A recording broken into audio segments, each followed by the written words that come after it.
Hello दोस्तों, कैसे हैं आप सब। मेरे साथ मौजूद हैं डॉक्टर प्रद्युम्न गुप्ता। यह यह मेरठ के कॉलेज एल आराम कॉलेज से एमबीबीएस कर रहे हैं।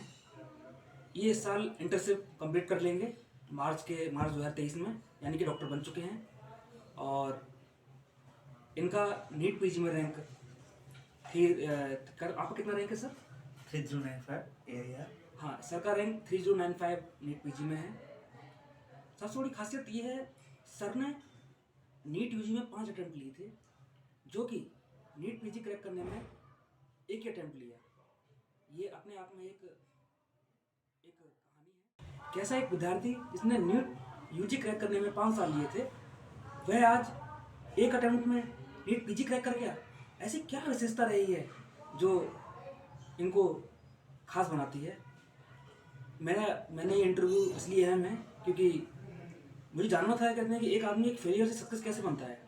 हालांकि सक्सेसफुल तो है ही है, नीट यूजी क्रैक किया था इन्होंने, लेकिन वो पेशेंस, वो परसेवरेंस, वो कठिनाई की वो साल कैसा रहा होगा वो समय, आप जरा सोच के देखिए। कहते हैं कि मतलब आप कोटा के उनका छोटे छोटे कमरों में बैठे हुए हैं और तैयारी कर रहे हैं, और इसी आस में तैयारी कर रहे हैं कि आपको होगा, और आपका वो आस का समय नीट यूजी में सिलेक्शन हुआ। अच्छे एल लाल लाजपत राय मेरठ कॉलेज से इन्होंने एमबीबीएस किया है। हाँ, स्वागत है आपका सर। धन्यवाद। सर जरा बताइए अपने बारे में, कहते हैं कि आपका बैकग्राउंड क्या रहा है, आपने कहाँ से शिक्षा ली है, आपकी स्कूलिंग कहाँ से है? मेरा जन्म एटा जिले के छोटे से कस्बा सरपड़ा में हुआ है। मैंने अपनी कक्षा पाँचवीं की पढ़ाई नवोदय और अपने जन्म स्थान सरपड़ा में की थी। फिर कक्षा छठवीं से लेकर 12वीं तक की पढ़ाई मैंने JNV जवान विद्यालय एटा से की है। उसके बाद मैंने वहाँ मेडिकल तैयारी के लिए कोटा के लिए प्रस्थान किया। वहाँ पे मैंने तैयारी की थी, 3 साल तैयारी की थी। और उसके बाद में मेरा नहीं हुआ, 4 प्रयास के बाद नहीं हुआ, तो मैंने मथुरा वेटनरी कॉलेज में एडमिशन ले लिया था। उसमें मैं प्रथम वर्ष में पढ़ते हुए मैंने मेडिकल तैयारी की थी। और 2017 में मेरा MBBS में चयन हो गया था एल मेडिकल कॉलेज मेरठ में। और तब से मैं वहीं पर पढ़ाई कर रहा हूँ। इस समय इंटर्नशिप में अभी इंटर्नशिप मेरी होने वाली है, 15 अप्रैल को मेरी इंटर्नशिप फिनिश हो जाएगी उसका। और मेरा इसी साल नीट 2023 में नीट पीजी में चयन हुआ है मेरा। उसमें मेरी 3095 रैंक है। जैसा कि सर ने बताया कि सरकार स्कूलिंग जो है वो जवान नवोदय विद्यालय एटा से हुआ है। और सर ने वेटनरी कॉलेज में 1 साल बताया है। जानते हैं कि ये बहुत अच्छी बात है, कहते हैं कि सब देश के सबसे उच्चतम विद्यालय जवान नवोदय विद्यालय से इनका स्कूलिंग हुआ है। उसका प्रवेश परीक्षा कैसे होता है, कहते हैं, और उसके बारे में जानते हैं। सर, नवोदय का सिलेक्शन लेने के, जैसे कि मेरा भाई है, छोटा भाई है, तो अगर उसको हमको सिलेक्शन लेना है मतलब, तो वो उसका सिलेक्शन कैसे होगा सर? मतलब क्या तरीका है नवोदय में जाने का? नवोदय जाने का तरीका ये है कि नवोदय जवान विद्यालय कक्षा पाँचवीं में आप एंट्री ले सकते हैं, कक्षा 9वीं में आप एंट्री ले सकते हैं, कक्षा 11वीं में बहुत कम सीटें होती है, लेटर एंट्री होती है। कक्षा पाँचवीं मेन सिलेक्शन कक्षा पाँचवीं में वो 80 सीटों पर चयन होता है। उसमें उसके फॉर्म फरवरी में सभी सरकारी स्कूलों में मिल जाते हैं, जो प्राइमरी स्कूल होते हैं उनमें मिल जाते हैं, या फिर और जगह, या फिर आप स्कूल से भी जहाँ जवान विद्यालय का स्कूल हो वहाँ से आप फॉर्म ले सकते हैं। वो इस अखबार में वो प्रसारित हो जाता है, उसके बाद आप जाके फॉर्म ले सकते हैं। इसमें फिर मैथ आती है, वो रीजनिंग आती है, हिंदी आती है। अब तो काफ़ी चेंज हो गया, मैं इसमें भी अपडेट नहीं हूँ। इसमें काफ़ी कुछ इसके उसमें सिलेबस बहुत चेंज हुआ है। मेरे टाइम में मैथ आता था, रीजनिंग आती थी, हिंदी आती थी, ये आती थी। और 4000 बच्चों में मेरा 80 में सिलेक्शन हुआ था। इसमें भी रिजर्वेशन का वही क्राइटेरिया है जैसे कि सभी एग्जाम में होता है। आपका सर फीस भी लगा था? आपका सर कुछ फीस भी था नहीं, मतलब फीस में? हाँ, जनरल के लिए ना, क्लास 9 से क्लास 12 तक की पर मंथ 200 होती है, क्योंकि OBC के लिए, गर्ल्स के लिए और अदर कैटेगरी के लिए या BPL के लिए फ्री होता है। और वहाँ पे सारी सुविधाएं मिलती हैं। वहाँ रहने के लिए हॉस्टल होता है, और खेलने के लिए पूरा ग्राउंड होता है, और पूरा खाना पीना, क्लोथिंग वगैरह हो गई, और ये लॉन्ड्री वगैरह हो गई, ये कॉलेज पूरा सब वहाँ से दिया जाता है। काफ़ी अच्छी एजुकेशन बहुत देते हैं वो लोग। साथ में गेम्स है, और ये सिंगिंग, डांसिंग, डिबेट, इसमें भी बहुत जो बच्चा अच्छा होता है उसको आगे लेके जाते हैं वो लोग।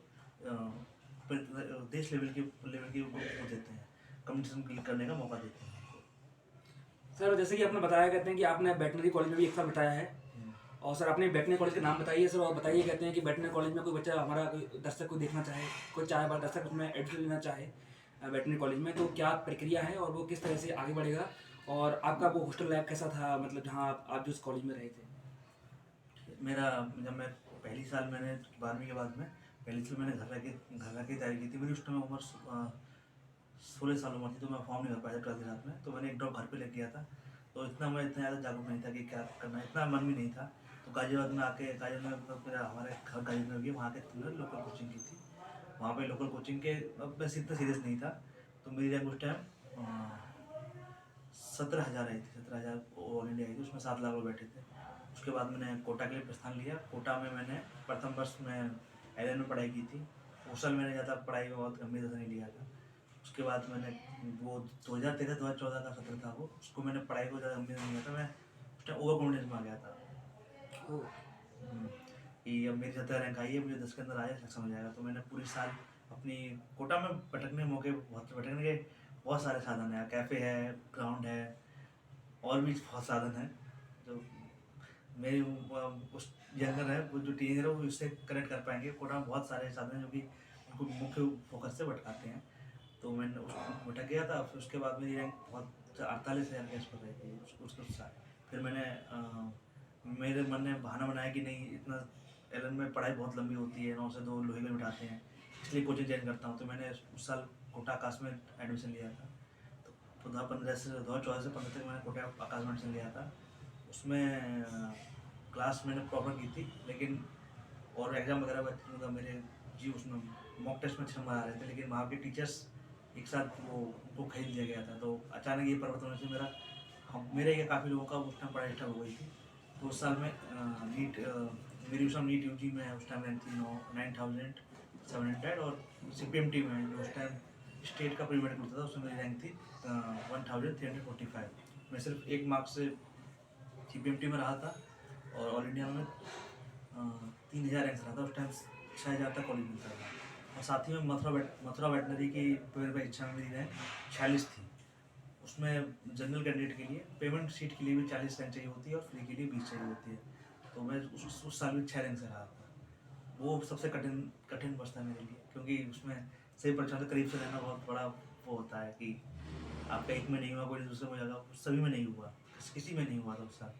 बहुत जगह से हताश हुआ था। यहाँ तक कि मैं अपनी वो शेयर करना चाहता हूँ कि जब मैं मथुरा से काउंसलिंग के बाद जा रहा था, तो ट्रेन में बैठा हुआ था, और पता नहीं मैं मथुरा से कोटा जा रहा था। तो उस टाइम भरतपुर स्टेशन बड़ा मैं उतर गया। वहाँ पूरी रात मैंने स्टेशन पर बताई थी कि बड़ा हताश सा था कि मैंने कहा ये इतना कैसे, कोई कितना किसी क्या गलत हो सकता है कि हर काउंसलिंग में इतने करीब से रहना। फिर कोई नहीं, फिर मैं 2016 में फिर से मैंने तैयारी की, और 2015-16-17 में फिर मैंने एल में दोबारा एडमिशन लिया। मैंने ये सब करना ही करना है। लेकिन फिर उस साल APMT 2 बार हुआ था, और सॉरी नीट यूजी 2 बार हुआ था। तो ये था कि पहले में जिसके 100 कम लग रहे हैं वो अपने दोबारा फॉर्म भर सकता है। मेरे पहले में 508 नंबर थे, इसका मुझे मिल जाता, लेकिन मैंने दोबारा फॉर्म भर दिया। उसमें केमिस्ट्री हार्ड आई थी, तो मेरे 464 रह गए थे, और इंडियन 14,000 थी। लेकिन मेरा मथुरा वेटनरी में उस साल चयन हो गया था। उसका नाम दुबासु है, दीनदयाल उपाध्याय करके नाम है, वेटनरी कॉलेज एंड गौ अनुसंधान करके नाम है उसका। उसमें मेरा एडमिशन हो गया था। बहुत बढ़िया कॉलेज है वो, मतलब वेटनरी के लिए यूपी में बेस्ट है, और काफ़ी बहुत उच्चतम लेवल की पढ़ाई कराई जाती है वहाँ पे। किसी का मैंने सर वो स्टेट यूनिवर्सिटी है कि सेंट्रल यूनिवर्सिटी? वो ऑटोनोमस यूनिवर्सिटी है। अच्छा, वो ऑटोनोमस यूनिवर्सिटी है, वो खुद एक यूनिवर्सिटी है, खुद एग्जाम कराती है। वहाँ खुद ही वाइस चांसलर, वहाँ खुद के डीन है, खुद के वो हैं। किसी को सिलेक्शन लेना हो तो उसका एग्जाम अलग होता है? हाँ, उसका एग्जाम अलग होता है। उसका स्टेट वो खुद ही अपना एग्जाम कराती है वो। उसका सर मतलब क्या करियर है, उसमें आगे स्कोप है सर? हाँ, कह रहे हैं आप, बिल्कुल कह रहे हैं। उसमें आप कहते हैं as a private practitioner settle हो सकते हैं, और BO बैठने ऑफिसर की जॉब निकलती है, उसमें सेटल हो सकते हैं आप। फूड इंस्पेक्टर फॉर्म कर सकते हैं उसके बाद में। और क्या कहते हैं, जो कि सरकार द्वारा भी काफ़ी वो सेवाएं चला रही है। इसमें आप कॉन्ट्रैक्ट बेसिस पे भी जाके आप जुड़ सकते हैं। जैसे कि गौ सेवा के लिए एम्बुलेंस, जैसे कि 108 मेडिकल में होती है ह्यूमन्स के लिए, वैसे वेटनरी के लिए बस चला रही है, उसमें जाके आप लग सकते हैं। का वेटनरी में काफ़ी स्कोप है, और सीटें बहुत बहुत कम लोग करते हैं। लेकिन मेन जो उसका जो रोजगार है वो सरकारी जॉब ही है, वेटनरी ऑफिसर की जॉब है। सब उसी तरफ यहाँ जा चाहते हैं, वरना उसके बाद बच्चे तैयारी कर सकते हैं वेटनरी के ऑप्शनल में काफ़ी अच्छे नंबर मिलते हैं, उसमें थोड़ी तैयारी पर अच्छे नंबर मिल जाते हैं वेटनरी ऑप्शनल में, वो बहुत अच्छा, वो काफ़ी लोग उसके लिए भी जाते हैं वेटनरी करने के बाद में। वरना आप आगे पीजी कर सकते हैं, पीजी करके भी आप प्रोफेसर बन सकते हैं, उससे एसोसिएट प्रोफेसर बन सकते हैं किसी यूनिवर्सिटी में, उसका ये भी है एक ऑप्शन।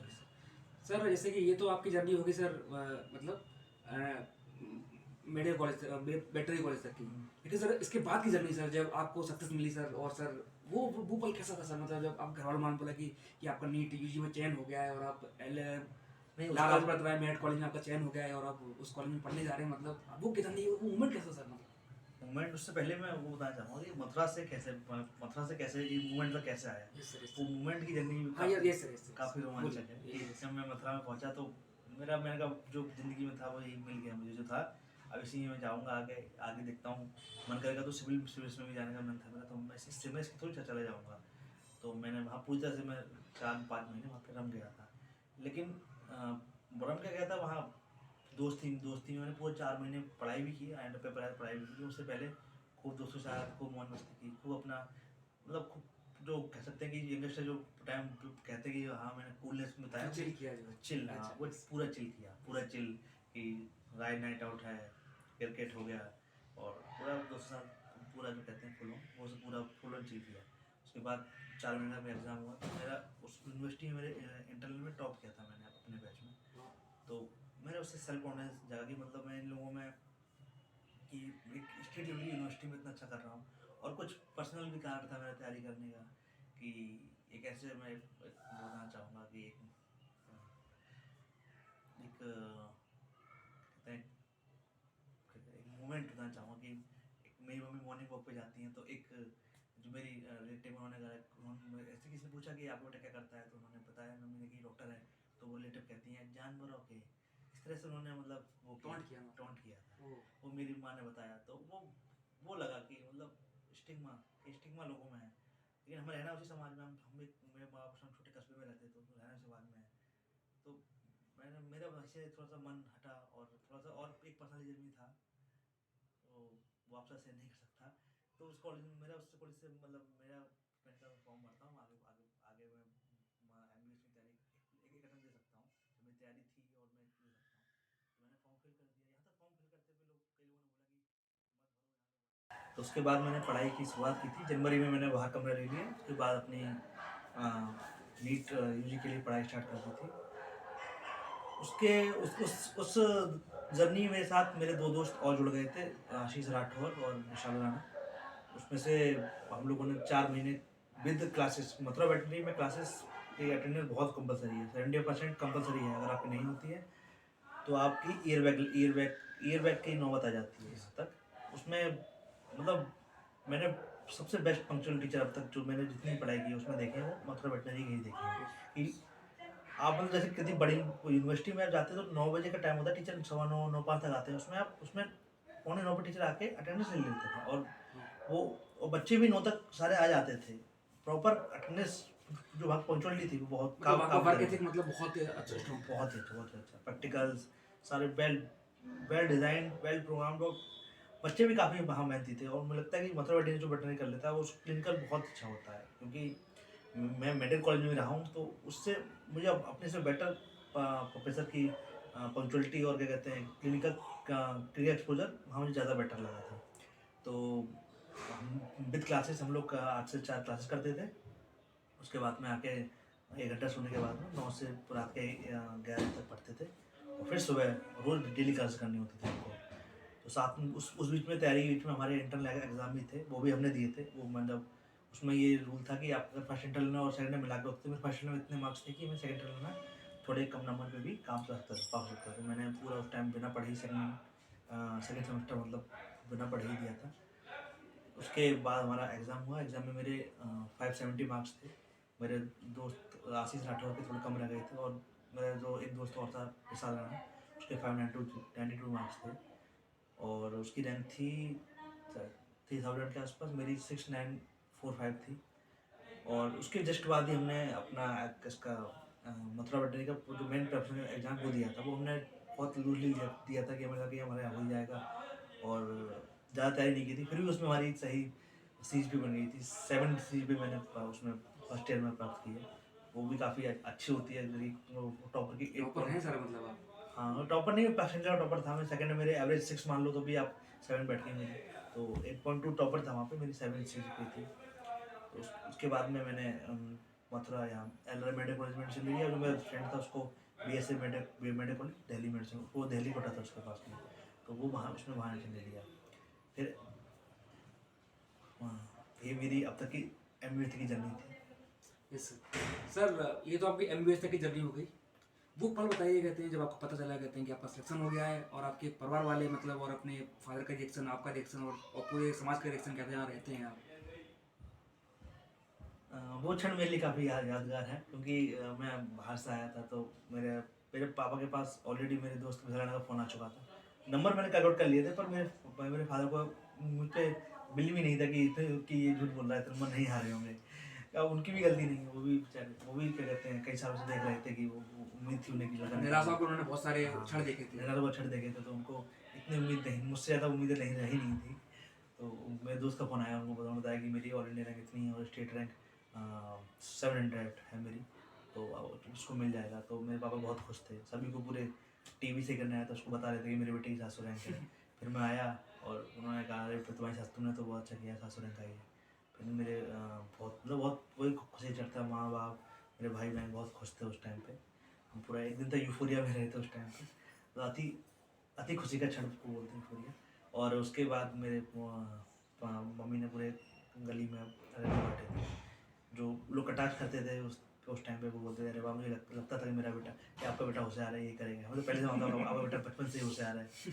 तो वो तो आम बात है, ऐसा होता है सर। सब मैं क्या, ये सभी जो सक्सेस होते हैं फिर लगे तो सबको ये चीज़ सबको मालूम पड़ जाती है कि सफलता में सभी साथ होते हैं, और जब आप संघर्ष करते हैं तो कोई साथ नहीं होता है। ये तो आप खुद ही जो भी सफल होगा वो जो बात देख लेगा, क्योंकि उससे सबको दिख जाती है ये चीज़।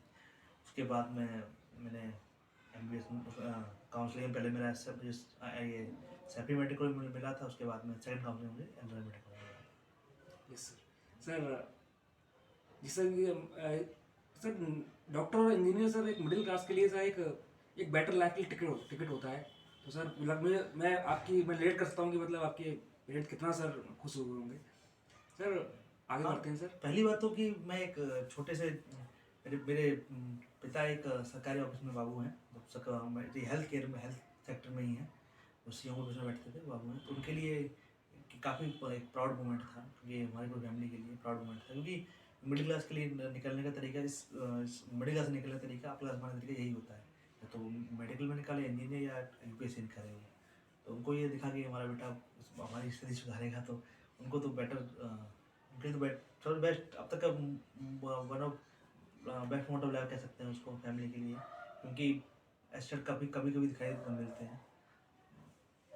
नीट इंजीनियर से जब आपका सिलेक्शन हो गया सर, तो सर आपका सर जो कदम पड़ा सर लाल लाजपत नीट कॉलेज में सर, पर वो कॉलेज कैसा है सर, और उसके बारे में बताइए। कहते हैं आपने उसमें आपके सर फर्स्ट ईयर में आपने क्या किया है, जैसे कि बोलते हैं मेडिकल कॉलेज में कि जब लोग जाते हैं फर्स्ट और सेकंड ईयर में लोग कॉलेज में खूब एंजॉय करते हैं, आपके सर वो साल कैसे रहते सर?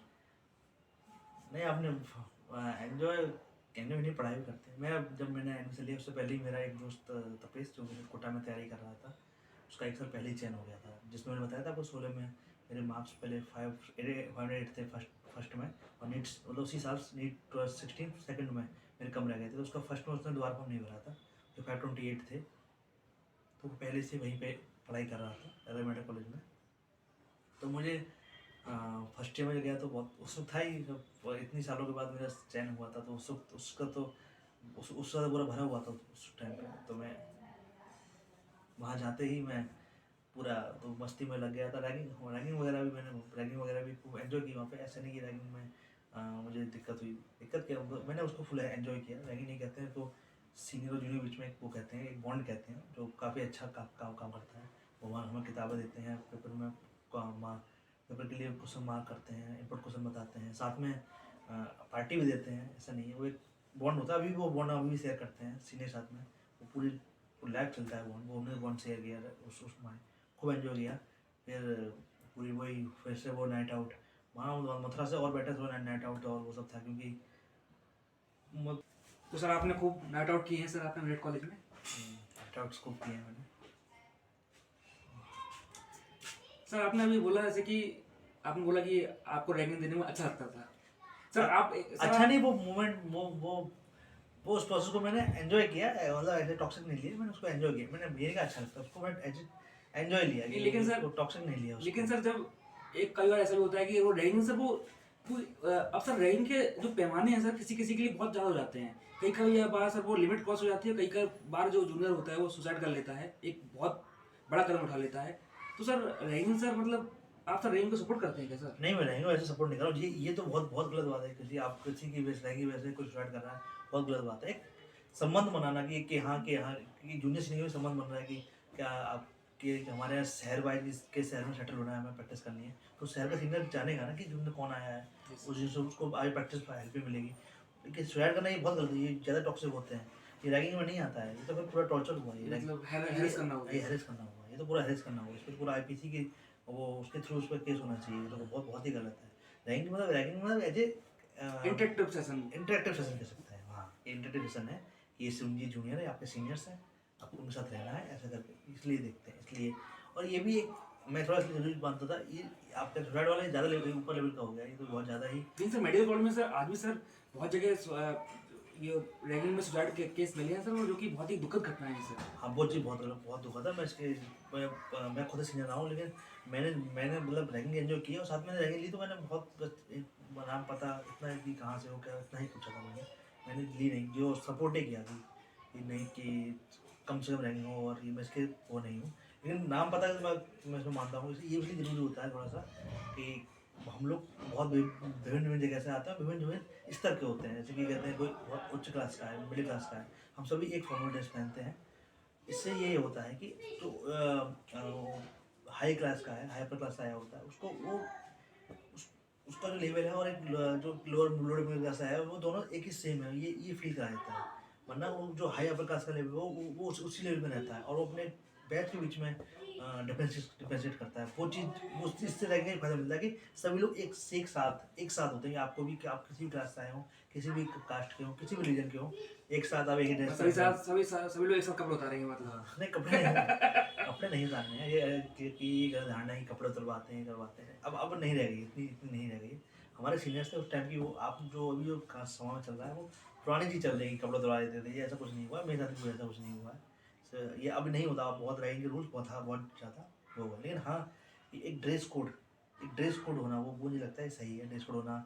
फर्स्ट ईयर में साथ में मैथ्स में खाना खाते हैं, फर्स्ट में लाइन से जाते हैं, इससे क्या है कि सभी लोग एक ही ढांचा रहते हैं, तो ये इससे पूरा बॉन्ड बनता है, 5 साल तक लोगों का पूरा बॉन्ड बना रहता है। लेकिन सर ये भव्य डिबेट है, कहते हैं आप सर ड्रेस कोड के ऊपर आपने बात की सर ऐसे की।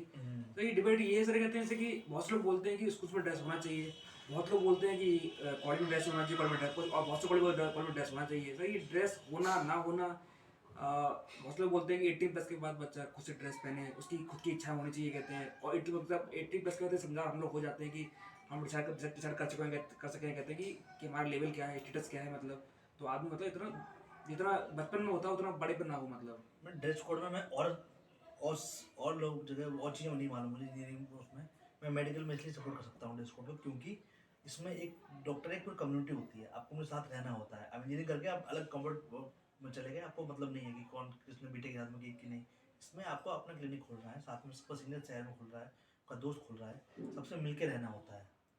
तो ये डॉक्टर कम्युनिटी का जरूरी होता है कि वो आपस में ट्रीट करें और एक ही लेवल पे आके बात करें।